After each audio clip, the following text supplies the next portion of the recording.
Conor Tobin here at the Agricultural Excellence Conference, joined now by Amy Cronin, Ontario pork producer, mother, Nuffield scholar, yes, and so many more things. You're here with your husband Mike. Thanks for dropping by. That's right. No problem. It's an honor to be here for sure. This farm management conference has been enlightening. Yeah. Now, they've asked you to speak on resiliency, and resiliency in many ways. As I said, you guys run a big operation. You're raising hogs and sows in Ontario, Missouri, and Iowa. Yes. You're expanding into different commodities. We're going to talk about that. You raised 6 children.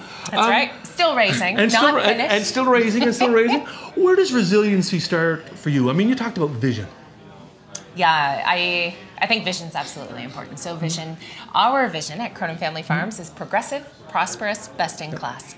And for us, that means it's something that we know we'll never perfect, we'll never fully achieve it, but we're always striving for it. Yeah. What about, talk about some of the challenges you've had. I mean, I know farmers have barn fires, and then 2008 going through, the pork sector has been as tough as any. Talk about how you deal with some of those challenges.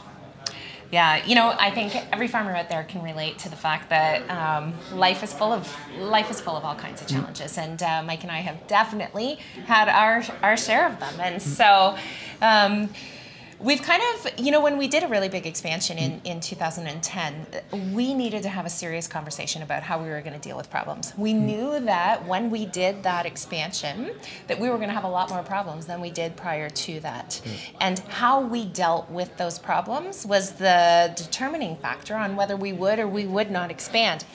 And we decided, it took us 6 months, but we decided that when a problem came up, we were going to look at it like a challenge or an opportunity, right? An opportunity to better ourselves and to deal with problems. And that in a way, when I look back on it, is building resiliency. So we had a mindset that each day when we were faced with challenges, we were going to see them as an opportunity to better ourselves, to better our business.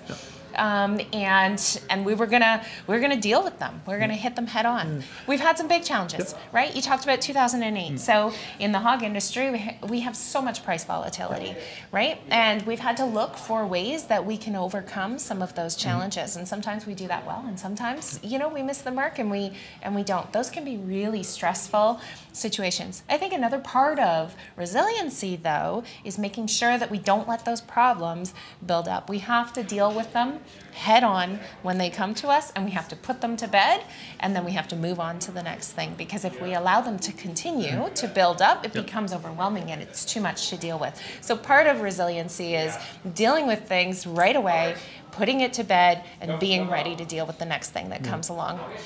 And taking advantage of opportunity. You mentioned in your presentation today, innovation and diversification. Absolutely. I think for us, innovation has been key. Innovation is always looking at ways to do things better. It's not always brand new technology. That's definitely a part of it, but it's also looking at what are the ways that we can do things in a better way in our business. Can we adopt new technology from around the world? Can we adopt new management ideas from around the world, or are we coming up with new ones that allow us to continue to get better, to be progressive, and to meet that vision that we're talking about? So we're always looking at new and innovative technology, how we might be able to incorporate that into our business to solve some of the problems that we deal with, how it will allow us to stay on the leading edge in an industry that can be sometimes very difficult, and how we can use innovation in our management as well, so that we can continue to learn and be better managers. There's also a foundation, the basics of risk management, and whether it's hedging or anything else that you guys really have to rely on. Absolutely, and even as a Nuffield scholar, I've chosen risk management as my topic because it's imperative to business. I think it's absolutely essential, and so for Mike and I, we're always looking at what are the ways that we can mitigate risk in our operation. As it gets bigger, it becomes more and more important, and we have to think about what are those things that keep us up at night, and how do we put in different ideas and solutions to solve that. And so, yeah, we're always thinking about risk management. We're trying to make sure that we hedge our hogs, but we got to think about a lot more than that. We need to think about about labor. We have to think about trade. We need to think about mental wellness and how we're continuing to be well ourselves so that we can lead a dynamic and fantastic team. We have to think about our team and how we keep them well so that they can be productive. So there's a lot of risk out there. There are a lot of risk factors, and it's definitely a part of our daily conversations. Yeah. I want to sum this up by a statement that you made, and you said, hey, it starts with, hey, we start with we do what's necessary and then take it from there. Yeah, we start by doing what's necessary, then we do what's possible, and pretty soon we're doing the impossible. And I think it's absolutely fantastic. I think everybody could live by that saying by St. Francis. So, you know, a lot of us feel overwhelmed at times, and in those times of feeling overwhelmed, you go back to doing what's possible. And sometimes you're just doing what's possible for you at that moment.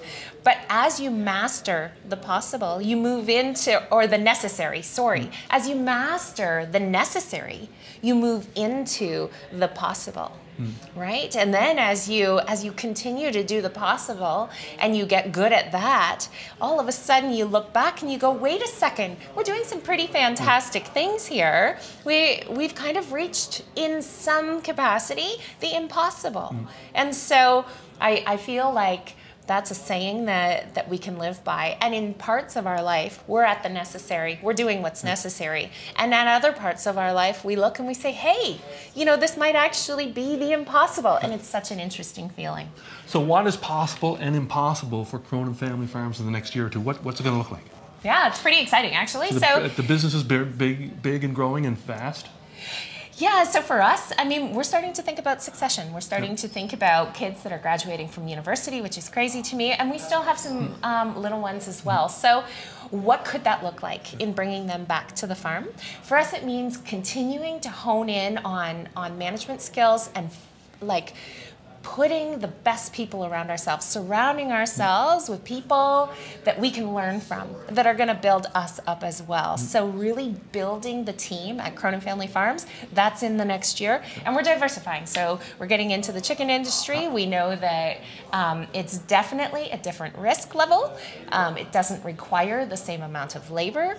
And we think that it dovetails very nicely in a lot of ways with what we're already doing. And so I think that's what the possible, and if we work really hard and do it well, the impossible looks like for us. Well, Amy Cronin, thank you for stopping by. It's been great to hook up with you here in Fredericton. We'll see you back in Ontario. Always a pleasure. Awesome. Thank you.